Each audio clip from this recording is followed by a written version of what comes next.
Doing okay, Julie?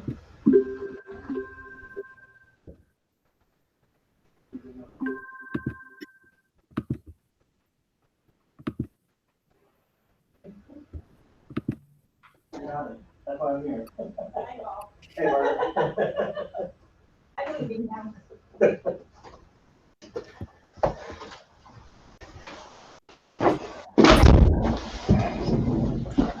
Here she comes. Yeah. Hi, Julie. There's Julie. You're muted, Julie. Now we're waiting for Jim. Jim was on as Cameron, but went off to get back on again.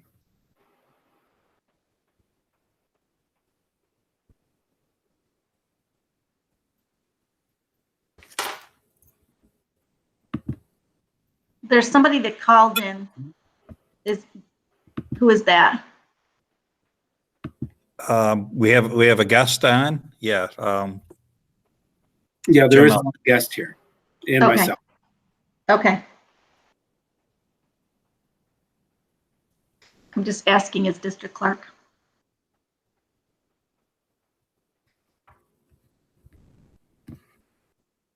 But Jim, you got her name, right? I forgot her name. It's Roseanne Jakura, who subs Oh, here. okay.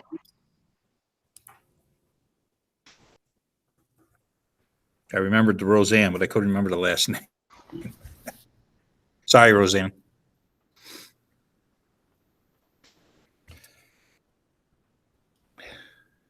There's Rob. We're still waiting for Jim. Here. Great. Perfect. Look at this. Oh, there's Jim. So I think we're all set. Have we got everybody on? Yep. Okay. Just a quick reminder, if you don't mind, Roddy, just a quick reminder, if you're not going to be doing a lot of talking, to mute. It just helps with some of the background and the delays, if you don't mind. Okay. Can everybody see Ryan? Because all I can see is the very top of his head. I only see Jackie. Okay. Anyways, I'll call the meeting in order, and I'll try and get the flag worked out here so we can do the pledge, but we'll forego it again this meeting if that's okay with everyone. Or you can say it to yourself if you'd like. So I move on to agenda changes. I do not believe we have any. And it leads us into our first guest recognition. I don't know if Roseanne, I think she's the only one that's joined us so far, if she has any comments right now, or if not, we'll move on.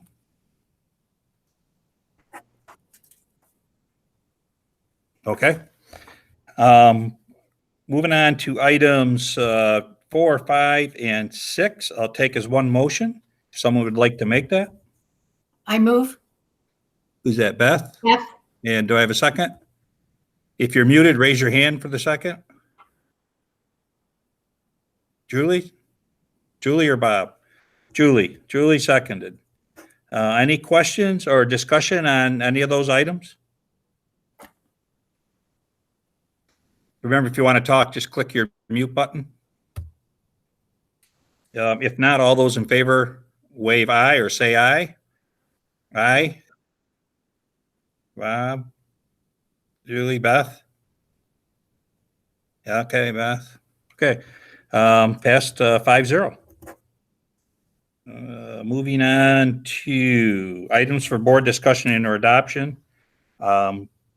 Item A is approval of the adopted resolution. I had discussion with Ryan about this, why we have to tell him that it's okay to turn some lights off. But anyways, we're going to adopt a resolution for pole relocations. You can see the location.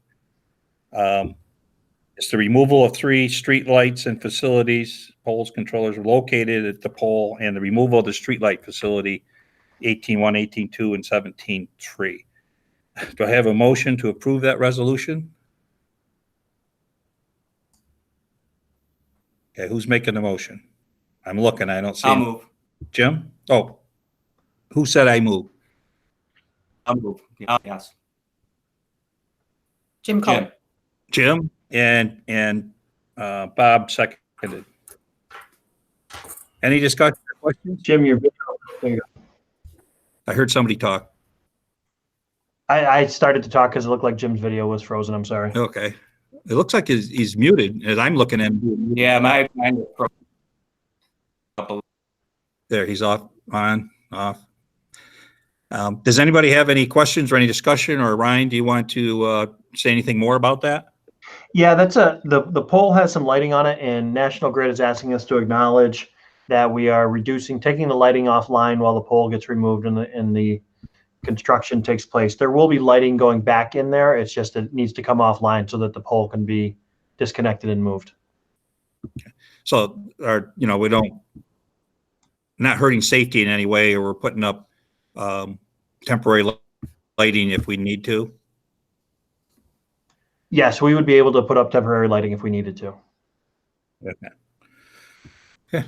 Anybody have any questions? If not, all those in favor say aye. Aye. Aye. Any opposed? I guess that's better. No, no one's opposed. All those pass 5-0. Item B is the approval to adopt a resolution casting votes in the annual election of the members of the BOCES board.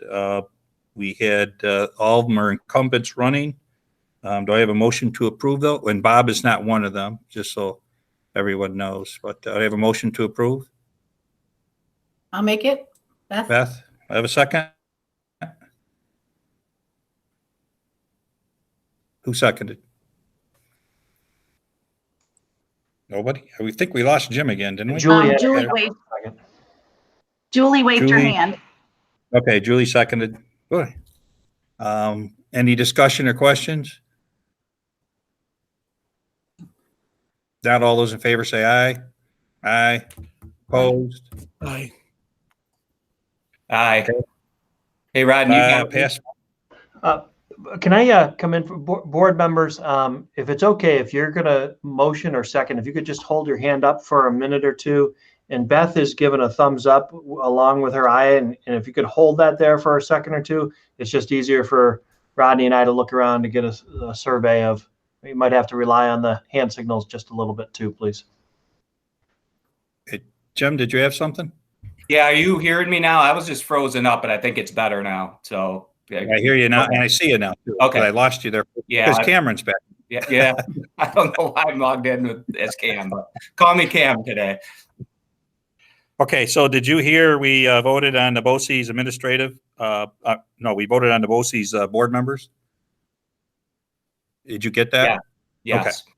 All right, so that passed 5-0. So we're moving on to item C is the adoption of the resolution of the BOCES 2021 administrative budget. It was in your packet, obviously. Do I have a motion to approve that? I'll move. Jim, do I have a second? Julie, Julie, I see the thumbs up. Any discussion or questions on that? If not, all those in favor say aye. Aye. Aye. Aye. Okay, pass 5-0. Thank you. Item D, it's the nomination for the NISBA Area 2 Director. I would very much like to continue run for the reelection, and I was hoping that Avon would be one of my nominating schools. If so, if someone would like to nominate me, it would be great. I make that motion. Beth? Have a second? Julie seconded. Oh, or Bob. Kristen got whoever would second there. Okay, any discussion or questions? I just, when you run for reelection, you have to have 5 of your total number of school, a minimum of 5 nominate you. I have 57 in 3 BOCES. I try to get at least half of them to school districts. But sometimes they get late into the summer, they don't have meetings and stuff. So anyways, thank you very much. I appreciate that. Oh, I guess I ought to take a vote. All those in favor say aye. Aye. Aye. Opposed, and I will abstain. Got that, Kristen? I do. Okay, Yep. thank you. Item E is approval to adopt the revised shares decision-making plan. You don't know, before we have a motion to approve, does anybody want to let us know if there's any major changes and revisions or Anything the board needs to know other than I what just they looked at? I had a question on it. I'm on the committee, so I don't know. I'm on the committee as a parent rep. So as a board member, can I vote for this or not? Can I come in for a second? Sure. Yeah, so the shared decision making is something that Jackie and I have been putting our heads around and doing quite a bit of work on. So Jackie, I'm gonna have you come in a second to also contribute if you'd like to. A couple of things that Jackie and I have noticed as we've been working together on this is we have just a little bit of work to do to tighten up our process and procedures around shared decision making. So Julie, yes, you can vote on it as a board member. You should be voting on it as a board member. There's some other, as a board member, you probably should not be on the shared decision-making team, and that's something that we'll have to take a look at moving forward.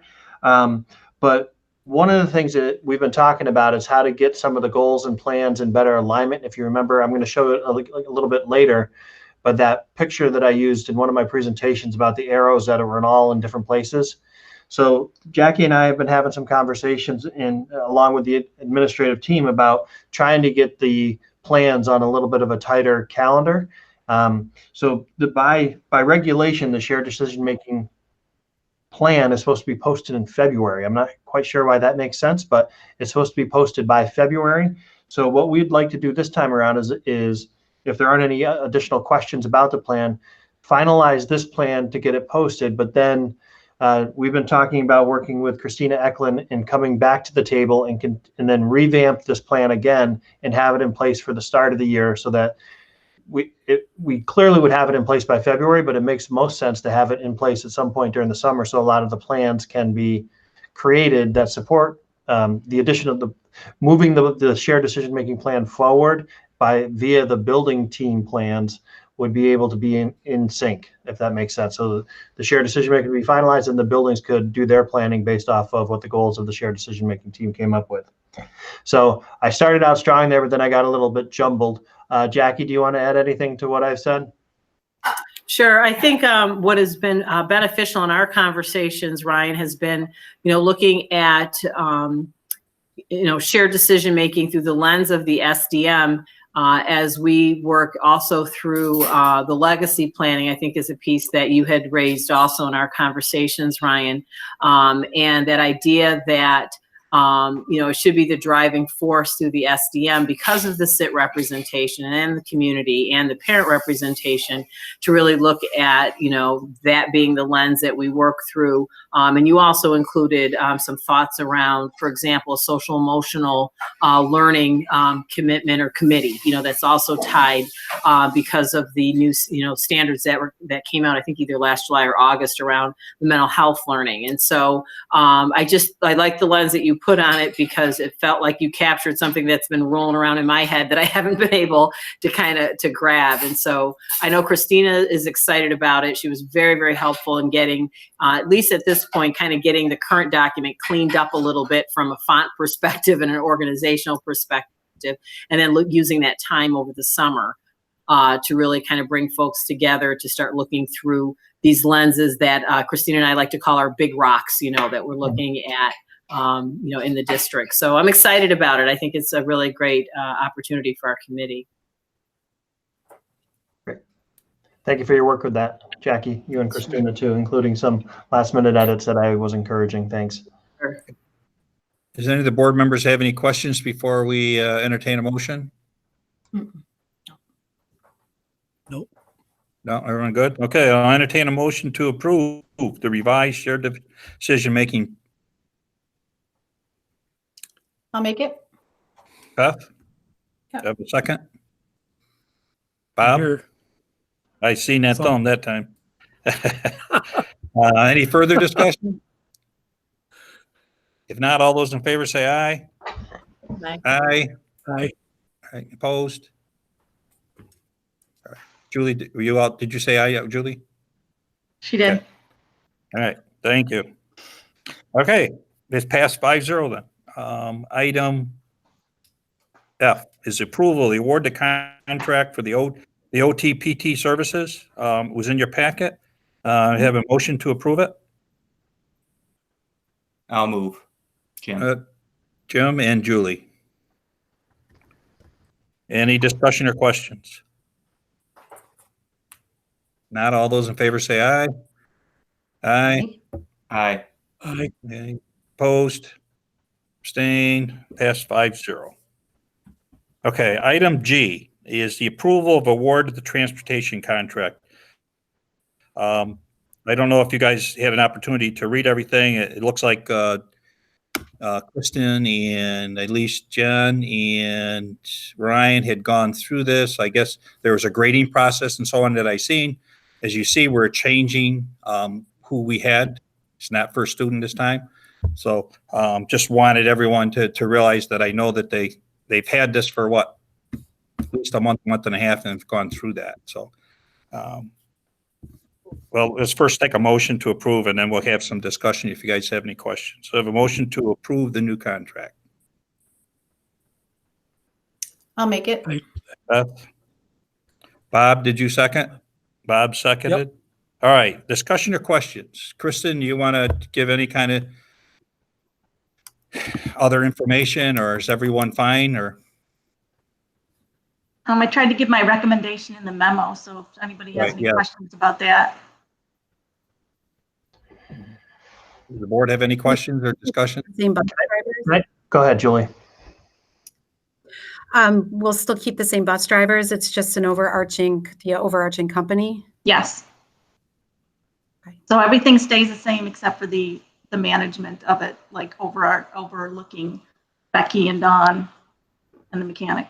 That's great. That's it. Okay. Okay, nobody else?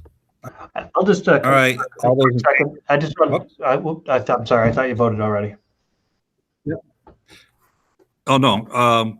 Is it part of the discussion? You got it. Well, yeah, I just wanted to thank Kristen and Jackie for their work with the OTPT RFP, as well as the transportation. And thank you, Jen, for helping to review that. Just a good process there of putting something out for a competitive bid, and it ends up, streamlining some of our expenses. So just having a good process helped us to stay on top of it and create some efficiencies. So thank you for the work and all the setup for that. Okay, and I am abstaining from this because the owners of this company is the distant relative of my wife. I think it's third cousin or fourth cousin, but we don't want to be any part of it. Plus, one of the owners works part-time. He's retired, but works part-time at BOCES. So because I'm attached to working for BOCES a little bit, I'm going to abstain from this. So just so you know. So all those in favor say aye. Aye. Aye. Opposed, and I'll abstain. Okay. Boy, we got through the approvals. So I'm going to turn this over to Ryan now, and we got some discussion. We don't have a lot of new information on COVID, but Ryan?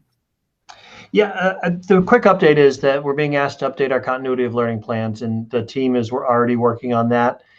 Jackie's put together the document from behind the scenes. I guess there were some sharing issues with the item in the report. There's not a ton of new information other than we know we're closed until the 15th of May, and we're all awaiting official word on what's going to happen after that. There's supposed to be a decision coming this week. Within the report, I think you can see that each of the principals addressed a ballpark to percentage of students who are engaging and who are not engaging. Keeping in mind that there's different varied levels of engagement, but also some of the steps that are being taken to try to connect with kids and keep them intellectually involved with what it is that we're trying to do. So we're going to continue doing what's been in place. The meal system is moving well. It seems like where there's a lot of courses at the middle school, high school, that was maybe a little overwhelming at the beginning, but I think Ryan and Jen have done a great job of working with the teachers and getting communications on more of a regular cycle. And they've addressed some of the grading practices and are really trying to encourage students to get any grade that might be tied to a Regents exam up, so that we can take advantage of that Regents exemption. So there's not a ton of new information in addition to COVID-19 at this particular point in time.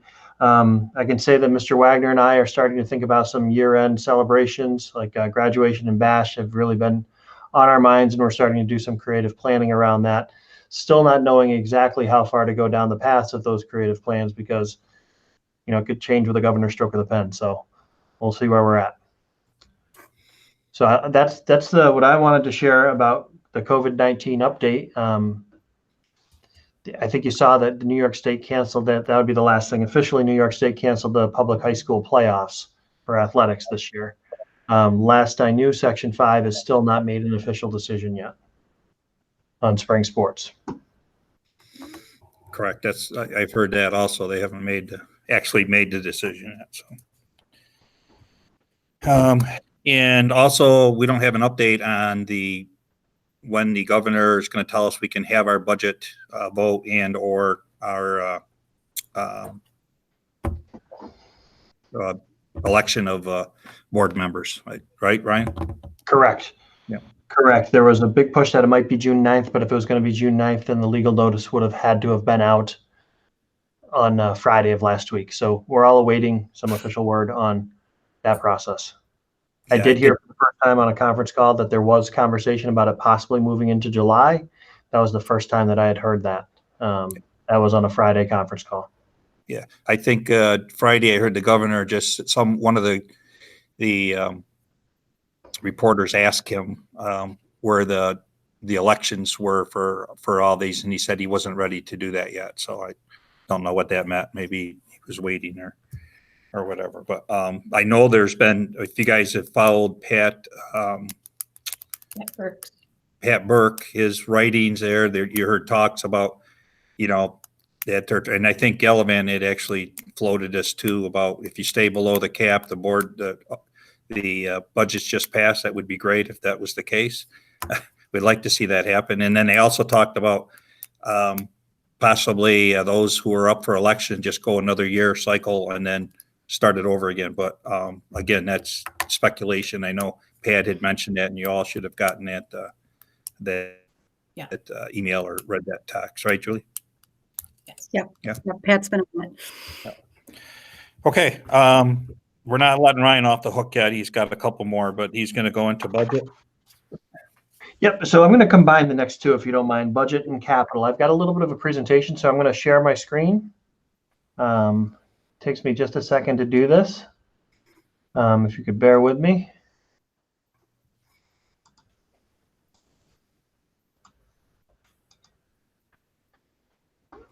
All right, so I'm not going to be able to see faces, so I'm going to have to, if you want to come in, you're going to have to be very bold because I'm not going to be able to see anything. I'm only looking at the presentation that you are all looking at. So I just wanted to take a few minutes to talk about where we're at, formalize where we're at in terms of budget and in terms of capital planning. Hold on, I don't see, and maybe Jim Ellis can help. I still only see Jackie in my screen. I don't see your presentation. I think you have to click on me. If you go to the panel and that you can see me and click on me. Okay, thanks. Let's see.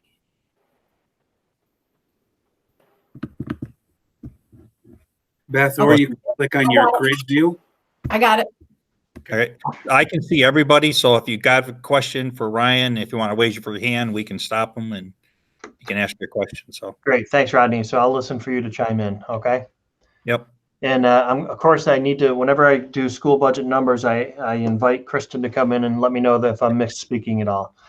So I just briefly wanted to touch base and share some information. We wanted to share our thinking, and I wanted a chance for the board to offer some insight and input in terms of how we're moving forward in these really different times. So as you go through, we've got a couple of little codes here. If you see the blue money sign, that's going to be a money slide. If you see the telescope, then that's going to be more of a forward planning sort of slide. So I'm going to start with the money and just do a quick overview of school budget for everyone. It's like any operation, whether it's a home or a school, you take a look at the revenue and expenses. The revenue would be the money that's coming into the school, and the expenses would be the things that we pay for, whether it be food and paper and printing and computers or personnel, the revenue and expenses. And then our process is we roll over the budget to see how much it would cost to do next year, what it is we did this year. We go through our series of budget meetings. We look at mandates and requirements. We have some conversations about program improvements, ideally drawing from a strategic plan or a long-term planning.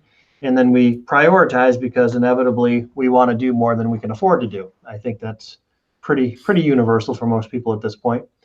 In normal years, as we started this year, as a somewhat normal year, the executive branch makes a proposal about what the budget's going to be. Typically, the governor's office, whether it's Governor Cuomo or previous governors, lowball that initial proposal for aid. The advocacy takes over, and then there's a legislative process. And usually we can count on a little bit of a bump from the initial proposal of state aid to what's finalized after the legislative process. Then New York State adopts a budget. We finalize our own budget. The school board votes to adopt a budget, and then it goes to the community for the community vote to support the school budget. So that's what happens in normal years. This year, obviously, has been interrupted by COVID-19. We started out down the path of the executive proposal, but we were interrupted based on the pandemic. So there was no real legislative augmentation. So that advocacy process started, but it really never got to the legislative branches to have their debates and add the funds that typically get added. So the budget was finalized fairly quickly, and we received our state aid run, but there are some strings attached to it. So our final state aid run was just $14,000 over what the executive proposal had been. And then there are some strings to that. So it's an indication of how much money the state intends to give us. But the strings are the state is going to take a look at what's called the executive cost containment measures to look at the end of this month, the end of December, and the end of June and the end of December. And if the revenues coming into the state don't match what they expected, then New York State's not going to be able to give us the funds that they had anticipated. How much that might be off is really up in the air right now. There's some catastrophic numbers being floated around of 20 or 50% of the state aid was floated last week. The governor, before the end of last week, also talked about the state revenues being 14% off. So it's really kind of a moving target, and we just don't know what the impact's going to be right now, which makes it hard to finalize the budget and to plan. But it's also a reality that we're not swimming in cash right now as a country, a state, or a school district. So the revenue stream will be adjusted, and it'll likely be adjusted downward. So there's when the budget director recommends that some funds be taken back or some containment be enacted, the legislative process can propose something differently. But if something doesn't get finalized within 10 days, then the action of the budget director can take hold. So the amounts aren't known, and the timeline really isn't known. So if an adjustment is made, we don't know if it's going to be out of the first aid run or the overall aid for the year next year. So some of that is still needs to be worked out. On the positive side, there's lots of advocacy going on for an additional stimulus package that may result in increase in federal stimulus to schools. There is some conversation about that happening, but that would be an increase in revenue for us, which would be hugely helpful at this point. So we're hoping for the best there. And so it's that classic, you hope for the best, but we have to plan for the worst. So some critical moves that we have had some initial conversations around would be to access our capital reserves for our capital outlay project. That's a $100,000 annual process, which typically comes from the general fund. We're going to propose accessing the capital reserves. So we'll still do the capital outlay project. It's just we won't pay for it from the general fund. It'll come from one of our reserve accounts. In the past, we have done a $200,000 fund balance appropriation for the budget. We've planned for $280,000, but in previous years, since 2010, I think it was, Kristen, correct me if I'm wrong, then we haven't had to spend the full $280,000. We've kept it at $200,000. So we're planning to do the full $280,000. The RFPs that were talked about were for occupational therapy and physical therapy, as well as transportation. We have an additional one that's in the works for athletic training services to look at just a good process, a systematic look at how we can contain costs and create efficiencies. Our enrollment at this particular point in time is not what we're planned for. We're planned for 4 sections at kindergarten, and our enrollment would only support 3 sections at this point. So that's just an annual process to take a look at overall enrollment and adjust accordingly. Good news has been some of our special education costs have come in a little bit lower than we expected, which that's been extremely helpful. But it's also a little bit unpredictable, as when a student comes in, if the student requires additional educational services, then we're obligated to provide them. We're taking a look at our technology purchasing systems, and we can reduce $30,000 in one of the funds that support technology purchases. So that would be a way for us to cut some of our expenses. And then there's always the question of a tax levy, where to set the tax levy. When we, just prior to the pandemic hitting, we had some discussions about approximately a 2% tax levy, even though our allowable levy this year would be 3.79% based on the formula that's used to calculate what the allowable levy is. I've been talking quite a bit. Is anybody out there? You're all good? Everybody awake? Yes. Jump in on Ryan before he keeps going? Any more news on Gorilla? I'm going to get to that in just a second. Oh, sorry. No, that's okay. That's okay. And we're going to take a deeper dive tonight, a little bit later today too. Okay. So some common understandings. This is a slide that I've put together. This is based on some of my previous experience in other districts and how some budget decisions are made, and also just my sense of communicating with the board. So if it doesn't represent where we want to be, please let me know. But typically, just some understandings around creating a school budget is you want to annually respond to needs. So that's the systems around RFPs or looking at enrollment to staff your kindergarten. So you have to annually structure, don't just let things roll over and over again. The resources should align to goals. So whatever it is that we want to accomplish, that's where we should be putting more resources towards. That's a little bit easier when the strategic plan is in the beginning phases and not kind of at the end phase or in the extra year like we're in right now. In previous districts, the idea has been to try to keep cuts away from student learning as best as possible. And we also want to we're a people business. So whatever we can do to try to prevent the budget challenges from interrupting student learning or the people who come here every day, that would be a good thing. And then as hard as it is, we have to keep trying to move forward and know what we want to accomplish and not just try to save our way someplace. We want to be cost effective, but we also have to have a plan for moving forward. And sometimes some tough choices need to be made. And then we want to take a look at the support that we're receiving from the community and value that input and support for the programming that we're doing, whether it's valuing the community input through, understanding the current circumstance as it relates to tax levy, or also valuing the input in terms of caring enough about the input from the community to keep moving towards those things that we want to collectively accomplish. So since this is a new slide that I'm kind of proposing out there as being some key understandings for framing some decisions around budget, I want to just pause for a second and get some input from the board in terms of these sort of 5 principles around budget planning. So with that, I'll open it up. Rodney, if you want to field any questions or comments for me, please, or Anybody want to ask a question? I mean, Raise your hand. it makes sense. It looks like it's just good practice. great. That's a better title for the slide. I like that.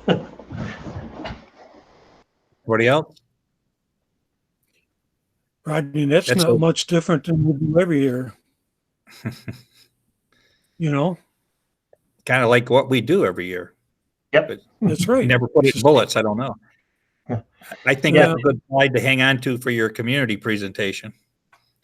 Yes. I think it's a good focal point for like when we're trying to make decisions to kind of come back to this. You captured an array of good focus points. Julie, I actually had you in mind when I was writing it because you've talked about that idea of the covenant idea. Like I think this kind of slide sort of informs some of that. Mm-hmm. And if I felt like any of these were out of touch with where Avon currently operates, then I wouldn't have put them in a slide for us. Thank you. If there's no other comments, I'm going to keep moving. Mm-hmm. Okay. Okay, so with all of that background information, some of the moves that we want to make and some of the current standing of what's out there as sort of undefined, I just wanted to capture the highest level moves. So a couple of things from our current standing. We're making the assumption around the accessing and board support for the accessing the capital reserve for the outlay. And we're making the assumption around the full fund balance appropriation. So that's pretty significant amount of money, and I just wanted to make sure that I put those two assumptions out there as being on the board's radar. We have a couple of loose ends. One is, as you know, the tax assessment challenge from Barilla, and that's still undecided at this particular point in time. We've planned for the worst, which means it would be about a $185,000 decrease in revenue coming to us via the Barilla assessment. The best scenario would still be $65,000 under what we had planned. So either way, we're not going to receive quite as much revenue as we expected via that the Barilla tax assessment. But we're planning for the worst case scenario, which would be the loss of $185,000 in revenue. We also have the loose end around the cost containment measures. We're supposed to have some answers by May 4th as to what this first window is going to look like, how much money is going to be withheld from the actual aid promise that we received. We still have loose ends around the budget date and the Board of Education election date. May 4th is the date that we're supposed to hear some additional information from the state. And then I just put the 14% in parentheses there because that's what Governor Cuomo was talking about last week as being the revenues in the state of New York are down 14% from where they anticipated. So that does not look good in terms of our state aid not being impacted. So based on all of that, yep. Ryan, I did hear the budget director Saturday, I think during Cuomo's daily news thing, he did reaffirm that 14%, that they're currently at 14% and it would come out May 4th. We would know May 4th. So. Great. And so with all of that, our approximate gap is about $300,000. And I'll talk about this in a little bit. And then my slide is off. I made a last minute change and I didn't correct. The 2% should actually be about $200,000, not $100,000. So our gap is about $300,000. If everything came in great, just as it is with the state aid and with all that we've planned for, we're about $300,000 under where we would need to be. And a 2% tax levy would get us about $200,000 towards that. So we'd still have about $100,000 gap based on where we're at. So I'll fix this slide, but it should read 200,000, not for the 2%, not 100,000.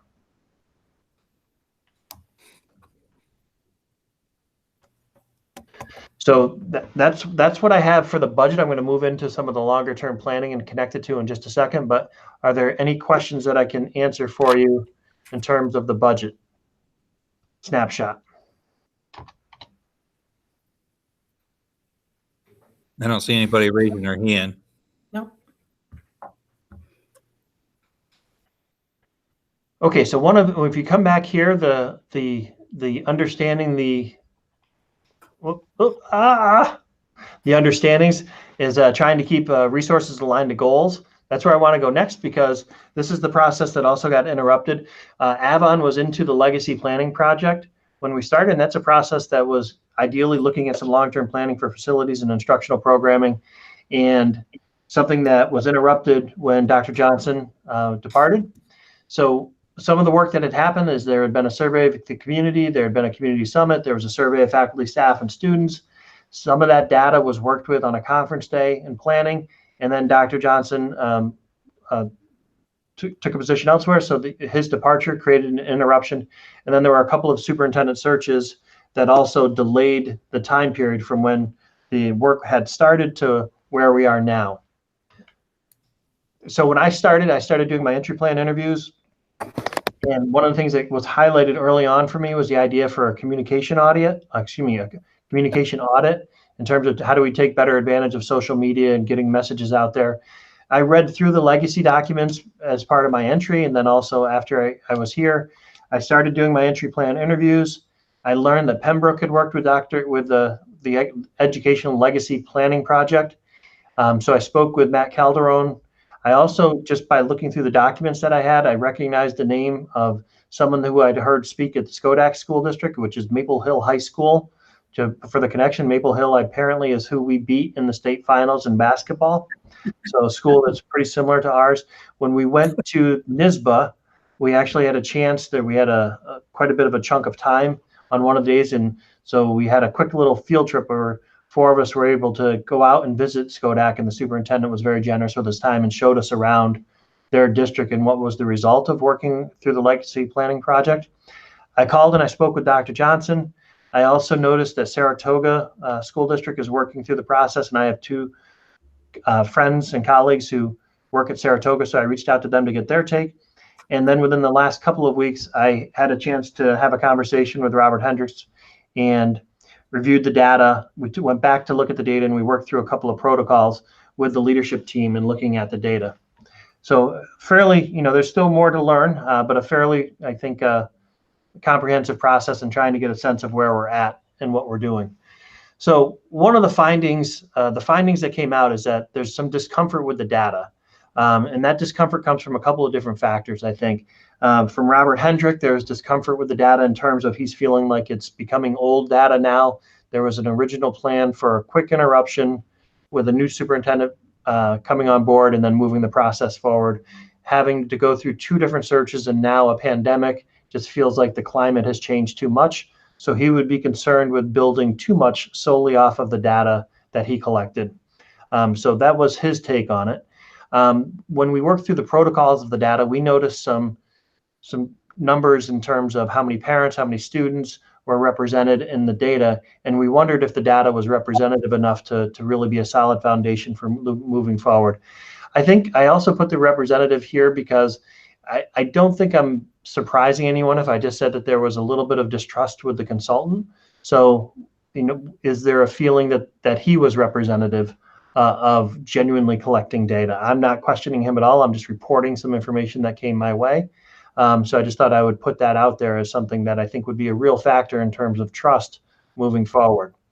I think in terms of talking with Matt Calderon at Pembroke and Jason Chevier, who is at Skodak, the process was really clearly focused on leading up to a referendum for a school budget, for a facilities project. And my sense in my entry interviews here and the folks that I've talked to and even talking with Dr. Johnson, that wasn't necessarily the purpose here. And when I talked with Robert Hendrick, it's not necessarily the sole purpose of doing the educational legacy planning, but that is the common purpose in doing it is to lead to some sort of building project. So there's the strategic planning that we need to do as a district in terms of looking forward. And if you think about there's a 2016 to 2019 strategic plan. We're also starting to move into a process where we have to start taking a look at the next capital project. And then some of the timing here with the pandemic hitting, there just seems to be a lot going on right now. And it made me think of the slides from a previous presentation where right now we seem to have lots of arrows moving in a different direction. And there may be an opportunity through this pause in the legacy planning project to hit the pause button, to regroup and to try to bring some things together as opposed to work on them in differentiating silos. So based on that, I think the recommendations that I would have at this particular time and thinking about how doing this planning connects to a budget process would be to take the legacy data work and build on it, but wouldn't feel comfortable making decisions just based on that work at this time.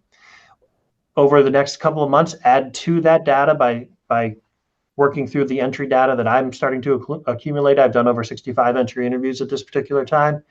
And then we've started having a conversation as a leadership team to start taking a look at how do we collect some additional data. We were very concerned about the number of parents and students in the surveys from just the legacy data. So we thought we need to really make an effort to round out and hear from some more people there. And then after we collect all of that information, clarify our purpose a little bit, and then make sure that we're finding ways to connect our efforts around instruction, facilities, and the communications audit that I mentioned. We'll have a robust amount of data between a building condition survey, an additional survey that we'll do in-house, my entry plan data to build with the legacy data, and from there, helped us to find a consultant to take all of that and help us to work through a process that would ideally help us to better connect our resources to what it is we want to accomplish in terms of our efforts. So that's a quick high-level overview of what I've been able to learn so far about the legacy planning and the strategic planning, which is in all of the unknown, that'll be helpful for us moving forward to have that filter and that lens on making some of these budget decisions that are tough, and even tougher this year because of the pandemic that we're facing. So that's a lot of information, a lot of talking from me. So I'm going to stop sharing and jump back into the group, and I can go back to any slide if you need me to, but I just wanted to hear from the Board of Education a little bit about this information and about what your thoughts are in terms of the recommendations that I'm making.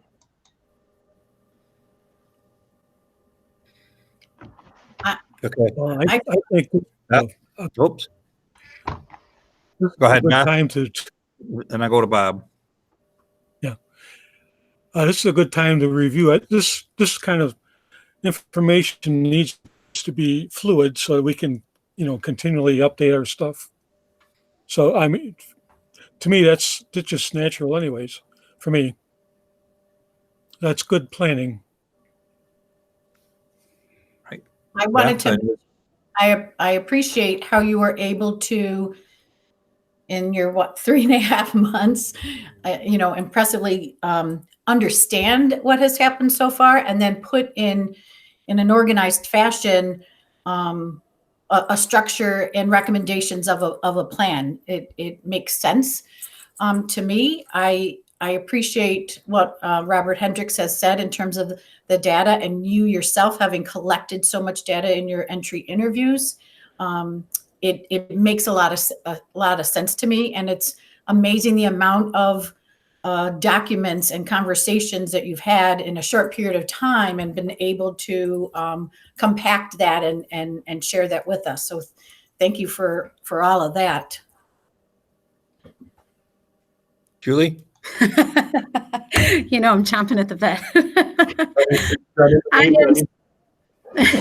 am so excited to get going. I know we're in the middle of the pandemic and we have a lot of budget concerns, but I think I'm most excited about the leadership team helping in the process. And I feel really good about that. I didn't hear Robert mention too much of that. And I think that as a collective body, we're going to have a lot of fun in this. And I think that we're going to learn a lot. And I think you captured everything on point. So I'm excited to get working and when it's ready. And thank you. Jim?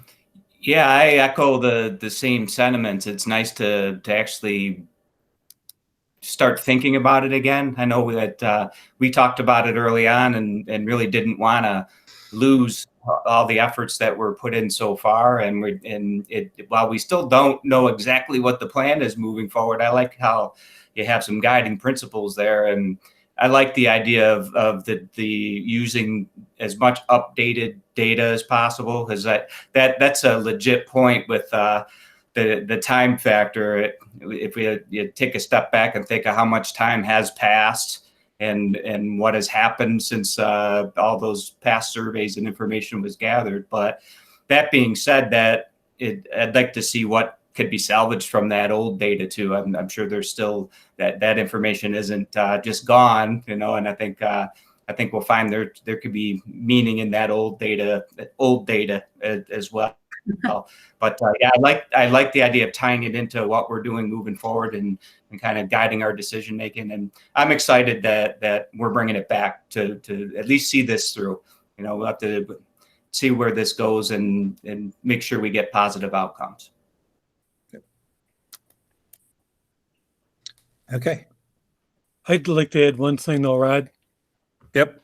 I like to have the administrators in on as well, because it's their buildings, and they like to see what's possibly done in the next building project that would benefit everybody there. So it's definitely a plus to bring those folks all together, which I thought we were doing anyways, but I still like to look forward to seeing what they have to offer. Yeah, I think the recommendations are right on. It's a way of getting this restarted because of such a long pause that we had to get us back on board to what we're thinking of doing, but taking some of that stuff that we originally had and re-looking at it very closely and take in new data as we start to collect that, and with a new superintendent on board to lead us through that. So I think it's a great idea. And one other point too, I think to couple what Julie said, the exciting part is because of the pandemic and because our staff has had to look at education and things differently, I think there's going to be a new awakening, a new way of looking at how we can provide instruction that perhaps we hadn't looked at before. So I think it'll be, looking at the data we had collected, and there's still some new, it'd be interesting to survey some of the staff and parents, because we're in the middle of this pandemic. And I think it's an opportunity I think that they're going to be able to better connect, really rethinking and looking at how we can provide for our students and provide instruction. Yeah, I'm excited about that too. Even over the last couple of leadership team meetings, we've gone through and we used some protocols and looking at the data from the community and from the faculty and staff. And, I think we were all struck by the number of comments there were about the need for technology, and to think about what's happened since then, the smart bond money coming through, the device is literally in the kids' hands, and we're teaching through a distance learning format all within that last year and a half. It's been quite a bit has changed, even though there hasn't been a ton of time, but a lot has changed. And I think it will be interesting to see what movement is possible out of this. And I think, Julie, I think you nailed it. And I think I'm glad the people are talking about the admin team working on it together, because that's been interesting for us to look at the data and to share the information and to have our thoughts. And I think the data is one thing, but I think the idea of working on it collectively is just something new and even more powerful. So I look forward to creating a process that's kind of more collaborative. And, now that hopefully when we get through this pandemic, I don't mean more collaborative, that will be collaborative, and we'll keep moving forward and working on it together. I think that'll be a lot of fun. Okay. Anything else on the capital project update or the legacy program? I mean, as far as the capital project itself is going, we're breaking ground out there now, right? Yep. So the capital project is underway. There's a detention pond that's already dug out by the transportation building. The site work out there is going to be starting hopefully by the end of this week. National Grid has been in communication to get the pole that's behind on the west side of the transportation storage building moved. And once that gets moved, the excavation can start there. And we'll start working on the transportation storage building also. We still we're in a little bit of a holding pattern around the vestibules right now, just waiting for maybe a little bit more clear information about social distancing, because those are tighter spaces. We just want to make sure that the work can be done in tighter spaces safely. Hey, anybody got any questions on the project? No? Okay.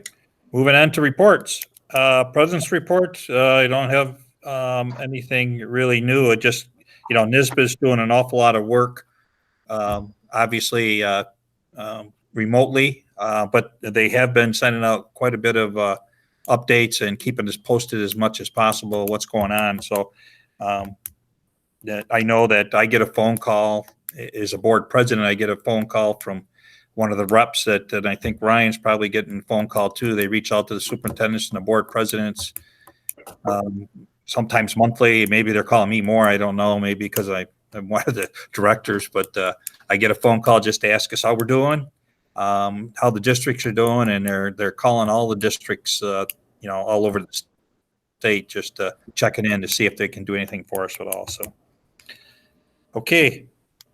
That's it for me. Legislative, Julie, anything new? No, I think it's just kind of the same old. Everybody's waiting for some answers and, hopeful. So I don't have anything else. And Pat's been great about, I think, reaching out to everybody and giving those updates as they come in, and fingers crossed. Yeah. Now we're into the administrator's reports, and I got to say I love the format. I don't know about the rest of you, but I thought that was just fantastic. Well, first off, just ask the rest of the board your thoughts. If you have any comments, any questions, and then if the administrators want to chime in and just tell what their thoughts are, that'd be great. So anybody got any comments at all? Board members? I was just going to mention to Rob Lupacella the communication with the students and him kind of getting into asking if they have any questions and getting into their digital online learning, especially in the lower grades. I'm sure seeing Rob is very comforting to the students because they know that school is still here and we're trying to get back to normal. So I just wanted to mention that I thought that was great. And obviously all of you administrators have been kind of reaching out to students, and that's why we're here. So I love that. I think it's comforting. So thank you for what you're doing. Thanks.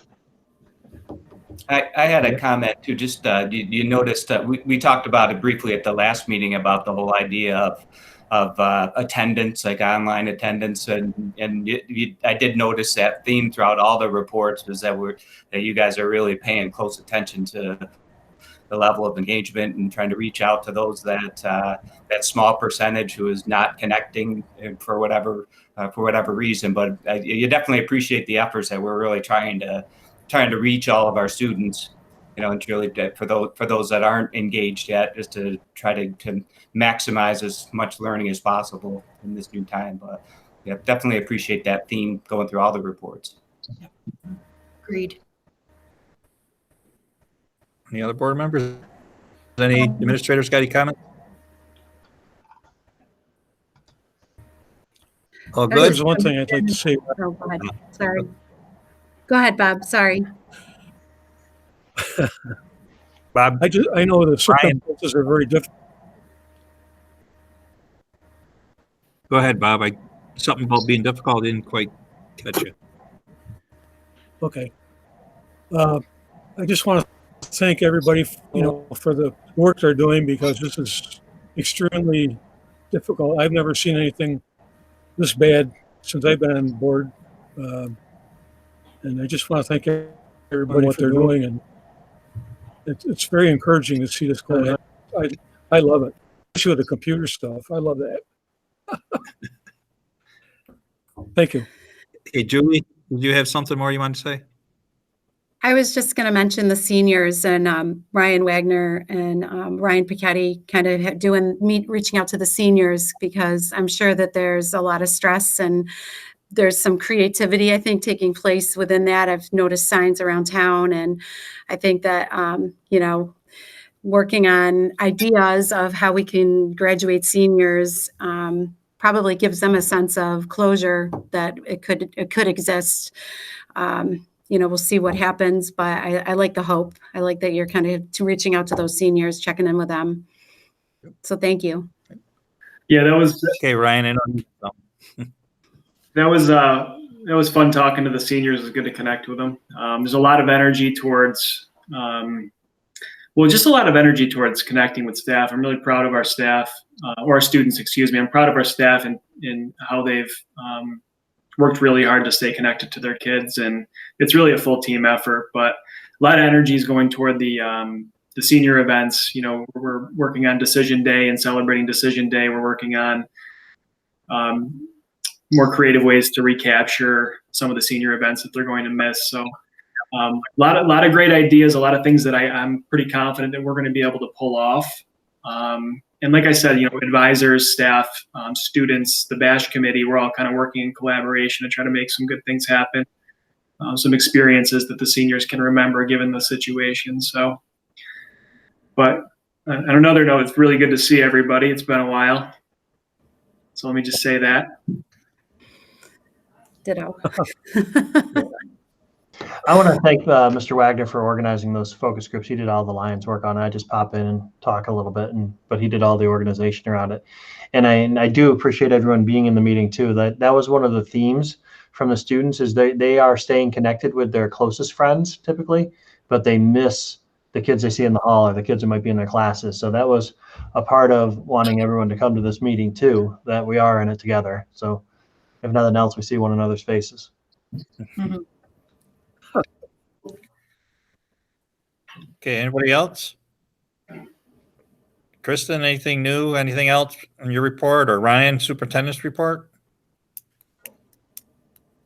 Anything additional? You're muted.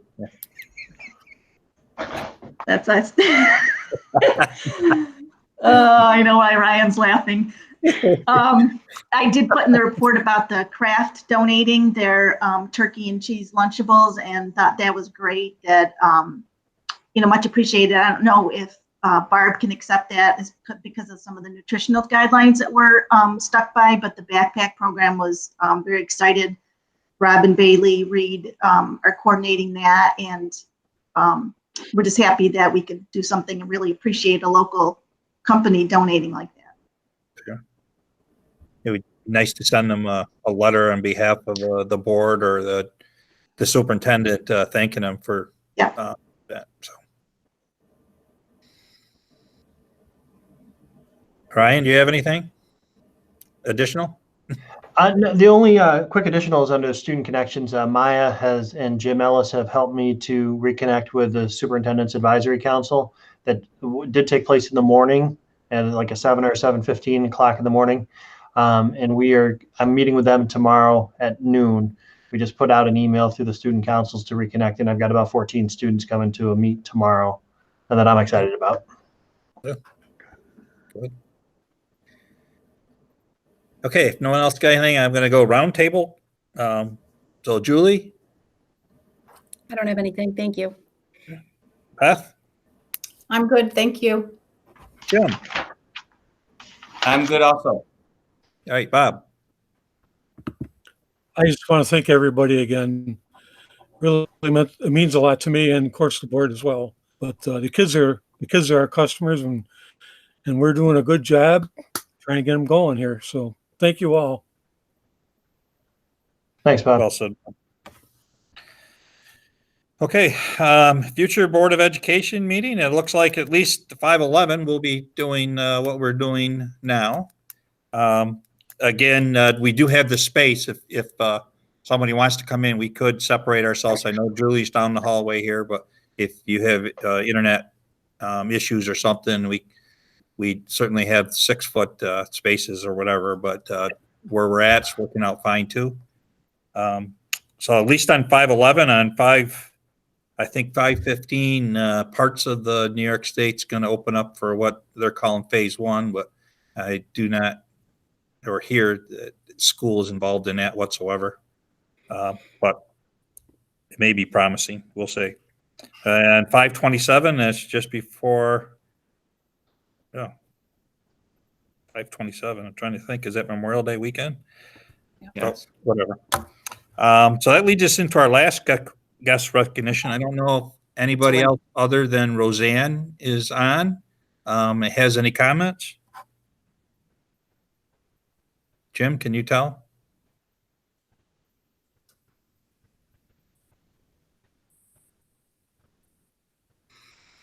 You're muted now, Jim.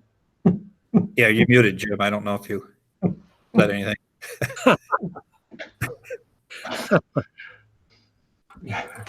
I didn't know if you were singing a song and you wanted to be muted there and didn't want us to hear it, or you were saying something. This is Roseanne. I'm sorry to interrupt. I just wanted to thank you. That's all. I didn't want you to think I hadn't appreciated being a part of keeping up. Thank you.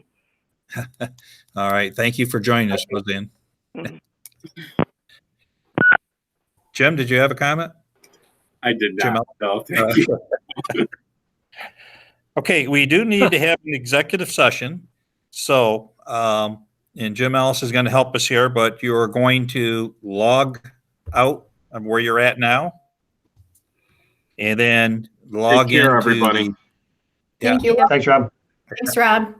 and log into the notice that Ryan had sent us. Bye, everybody. Bye. Thanks, Jackie. Thanks, Right, Jen. thank you all for coming. For joining us. Can I have a motion to move into executive session? I'll make it, Beth. Yeah, we haven't moved yet, right? Who made it? Beth made it. Do I have a second? I think Julie spoke up. Julie did. Okay, Julie second. All those in favor? Aye. Aye. Aye.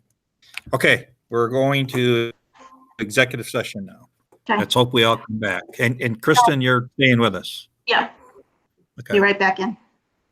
All right, I got to figure out how to get out of here. Or is Jim canceling this out? Jim, you're closing this out? No? No, Okay. you can just close the tab that has the meeting. Just go to the tab that you're in the meeting and hit the Yep. little X on the tab.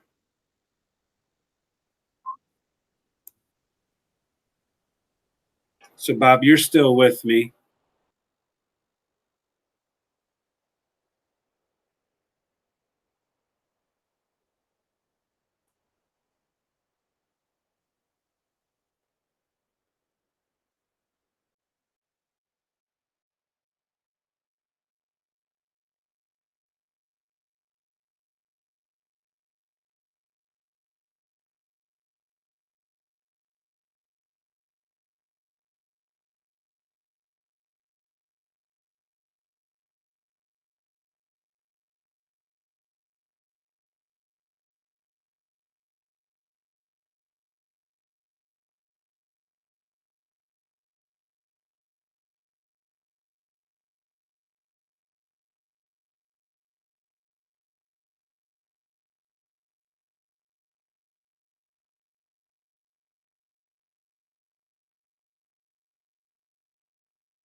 Hi, Jim, they're getting back in.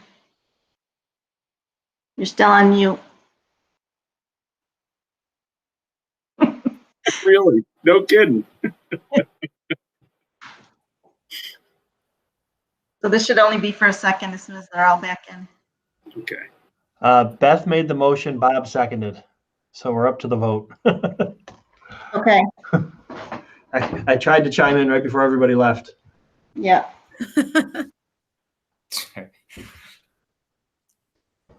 Okay, Rodney's muted. And Bob's not back in yet. There, I'm unmuted now. And there's Bob. There's Bob. Okay. Oops, what happened to me? Okay. Everyone hear me? Yep. Okay. All right. I'll declare us out of executive session. And does anybody else have anything for the regular meeting? If not, I'll entertain a motion to adjourn. Who made it? Jim? Jim. Got a second? I'll Who second second? anyone. Beth seconded it. All those in favor say aye. Hi. Aye. Opposed? We are adjourned. Thank you, Thank you, Jim. everyone. Good Good meeting. night. Thank you very much. Appreciate it. Thank All right, you. take care. I know.